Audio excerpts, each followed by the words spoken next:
Percentage questions appear on every SAT. They look simple, but the traps are real. Let's make sure you never fall for them. A percent means per 100. 75% equals 75 over 100, or 0.75. To find a percent of a number, just multiply. Easy example, a shirt originally costs $80 and is on sale for 25% off. What's the sale price? 25% of 80 equals 0.25 times 80, which is 20. Sale price, 80 minus 20 equals $60, or use the multiplier shortcut. 25% off means you pay 75%. 80 times 0.75 equals 60. Same answer, one step. Medium example, percent change. A stock goes from $40 to $52. What is the percent increase?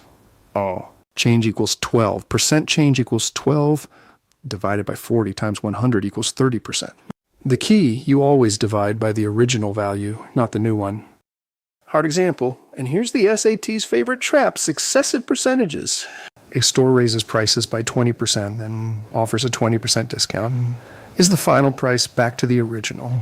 Let's check. Start with $100. Up 20%. 100 times 1.2 equals 120. Down 20%. 120 times 0.8 equals 96. Not 100. It's a 4% net decrease. Why? Because the 20% increase is applied to 100. But the 20% decrease is applied to 120, a bigger number. The decrease takes away more than the increase added. The multiplier method makes this instant. Up 20, then down 20, 1.2 times 0.80 equals 0.96. That's 96% of the original, a 4% drop. Another hard one. A population increases by 50%, then decreases by 30%. What's the net change? 1.5 times 0.7 equals 1.05. That's a 5% increase, not 20%.